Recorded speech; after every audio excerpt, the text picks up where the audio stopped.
እንደ መሄድ ማለት ነው። ጸሎት የሌለው ሰው ግሬስ የለውም ሞገስ የለውም ይባላል። የጸሎት ላይፍ ያለው ሰው የጸሎት ላይፍ ያለ ሰው የምትሰራው ስራዎቹ ሁሉ በጣም የረቀቁ በጣም የሚያማምሩ የሚገራርሙ ነው። እኔ ከ15 ዓመት ወጣቶች አንስታችሁ ከዛ በላይ እስከ ምንም አይነት እድሜ ላይ ያላችሁ ይሄን ቪዲዮ በጆሮአችሁ የምትሰሙ ሰዎች ምናልባት የተበላሸ ቀጥ እንዲልልኝ እፈልጋለሁ የምትሉት ህይወት ካለ የእውነት ጸልዩ። ጸሎት የሚገርመው አንተና ሚስት ራሱ ባትግባቡ ሚስትህን ብቻ አይደለም አንተንም ጭምር ነው የሚያስተካክል። ስትጸልይ ነገርየውን ብቻ አይደለም አንተም ነው የምትስተካከለው። ነገርየውን የምታይበትም አይን መስተካከል ይጀምራል። የምትኖርለት ትርጉም ያለው ህይወት እንድትኖር የሚያደርገው የጸሎት ህይወት ነው። የጸሎት ህይወት ግን ከሌለ ልነግርህ አልችልም።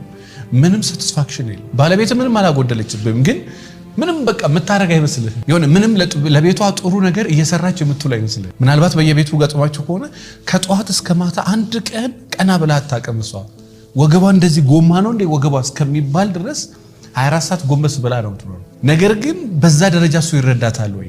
በዛ ደረጃ እሷ ትረዳዋለች ወይ? ደክሞ የሚመጣውን ደክማ የምትመጣዋን ሴት ምስጋና ታገኛለች ወይ? ለምስጋና ባይሆን የምትሰራው ለሰራው ነገር ሰው ክሬዲት ሲሰጥ ትንሽ ደስ ይላል። ዞሮ ነጥቡ ምንድነው? ልክ የጸሎት ላይፍ ሲኖር ሰውየው ብቻ አይደለም የሚስተካከለው፣ አንተም ነው የምትስተካከለው። የምትጸልይ ከሆነ ባለቤትሽም ነው የሚስተካከለው፣ አንቺም ነው የምትስተካከለው፣ ስራሽም ነው የሚስተካከለው፣ ሰራተኞችሽም ነው የሚስተካከሉት። የጸሎት ህይወት ካለ የምትመራው ህዝብም የምትመራው አንተም ተስተካከለ። የጸሎት ህይወት ደስ የሚለው እሱ ነው። አንተንም ሰዎችን ጭምር ያስተካክላል። መጽሐፍ ቅዱስ እንደውም ማቴዎስ ወንጌል ምዕራፍ 26 ከቁጥር 41 ላይ ምን ይላል? ወደ ፈተና እንዳትገቡ ትጉና ጸልዩ ይላል። ብዙ ባልና ሚስቶች እኔ ቢሮ መጥቶ ያየዋቸው በፊት ላይፋቸው የጸሎት ህይወት ምንም የሌላቸው ቢኖራቸው በፈለገ ቀን ትጸልያለች፣ በፈለገ ቀን አትጸልይም። በፈለገ ቀን ይጸልያል፣ በፈለገ ቀን አይጸልይም። ተፈትኖ በቃ የፍቺ ጫፍ ላይ ደርሶ ይመጣል። ቤቱ ፋብሪካው ብዙ ነገሩን ሉዝ አድርገው ይመጣል። ለዛ ደረጃ ያበቃው ምንድነው ካላችሁ የጸሎት ህይወት ማጣት። የጸሎት ህይወት የሌላት ሴት፣ የጸሎት ህይወት የሌለው ሰው ህይወቱ የፈተና ህይወት። ለዛ ነው መጽሐፍ ቅዱስ ወደ ፈተና እንዳትገቡ ትጉና። ከገባ በኋላ አይደለም፣ ከወለክ ከተሰበርክ በኋላ ብንን ነው።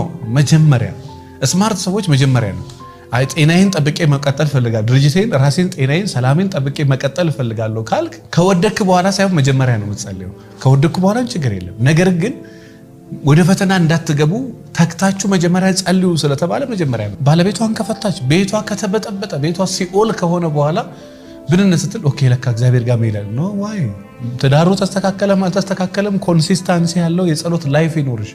ከዛ እንዴት ህይወትሽ ቀጥ እንደሚል ባል ከመመኘት ባል ከመፈለግሽ በፊት መጀመሪያ ባሉ ፈተና ውስጥ የምትገቢ አይነት ምክንያት እንዳይሆንሽ መጀመሪያ ጸልይ። አመት ሊሆን ይችላል 10 አመት ሊሆን አንድ ከስተመር ያለችና 39 አመቷ ነው 2018ም ከስተመር አሁንም ድረስ